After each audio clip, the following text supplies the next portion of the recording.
The tool that boosted my on-set workflow the most isn't my gimbal, my lenses, or even my camera. It's my iPad Pro. And the crazy part, I didn't even buy it to use it on set. Today, I'm going to show you how I turned my iPad Pro into a vital filmmaking tool that I now use in multiple ways on every single shoot. Let's dive right in. About a year ago, I was ready to upgrade all of my computers. I edit a lot and I travel very often, so I spent weeks debating if I should get the new MacBook Pro so I can edit anywhere, or if I should go with the Mac Studio and pair it with something more lightweight like a MacBook Air or an iPad Pro. But since I rarely edit while traveling, I ended up choosing the Mac Studio and the iPad Pro. And I picked the iPad mostly as a tool to help me teach my online cinematography courses and create those YouTube tutorials. I didn't buy it with the intention of ever using it on set. I've been a Sony shooter for years, but I had actually never used the Sony Monitor Control app. One day, just out of curiosity, I tried connecting my camera to my new iPad Pro just for testing. And on that very first attempt, I instantly realized that this could change my entire workflow. And it did, way more than I expected. I started using it as a simple director's monitor when I'm conducting interviews. My camera operator uses my Atomos Shogun to monitor the shot, but I always felt a little bit disconnected, not being able to see. And the iPad fixes that. I can just quickly glance down and confirm the framing or even check exposure. And if I need to, I can adjust any of the camera settings without having to move. After using it a couple of times, I decided to make it a permanent tool within my kit. And I started looking for a more efficient and flexible way to travel with it and to mount it. Now, I'm not sponsored nor paid, or no one asked me to review this particular cage.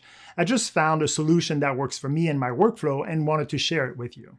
Now, most cages I found were made of plastic or offered limited accessories. But once I came across the gelatin cage, I knew right away that this could be a great solution. Not only is it made out of strong aluminum, has many different threads, but it also has NATO rails so I can add handles. It also came with a very large sunscreen made out of carbon. All of it stays very compact, and it actually was pretty easy to add it to my travel kit. Now, I always remove the iPad from the cage when I'm traveling or not shooting. The cage just makes it less comfortable to use as a regular everyday iPad. Installing and removing the cage from the iPad does take a little bit of time because each corner uses 2 screws. Having a quick release option would be a great improvement. One of my favorite accessories for it is the V-mount battery plate. It attaches on the back of the cage, and with a simple USB-C cable, it powers the iPad for an entire day. The cage even has a cutout for the cable, and the angled USB-C cable that's provided fits perfectly. I added a Cine arm with the Condor Blue quick release so that I can mount the iPad onto stands, clamps, or tripod quickly. I leave the arm permanently attached to the cage. It simply folds flat for storage. The more I used it, the more I found new ways to improve my workflow. The handles make it super easy to walk around the set while holding a live monitor, and I can just move practicals or adjust flags or tweak my lighting while still checking on my shot. I don't have to run back and forth to the camera. And it also became a great tool when operating the gimbal. With the Ronin, I can use a second operator that can use the iPad to monitor the shot, start and stop the recording, or adjust all the camera settings. And when using autofocus, they can simply tap directly on the screen to make sure that my shot stays in focus. Now, one of the best parts is I can also mount my Tilt and Nano wireless autofocus wheel directly on the cage, so someone can pull manual focus while I operate the Ronin. And this allows for full creative control over focus. When using my track system, I can use the iPad not only to frame the shot, but to control the camera and, most importantly, change focus while the camera is moving on the track.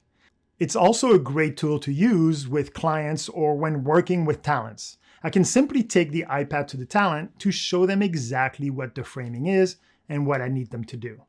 I've used it as a client monitor, especially for B-roll when we're moving around a lot or when the space is limited.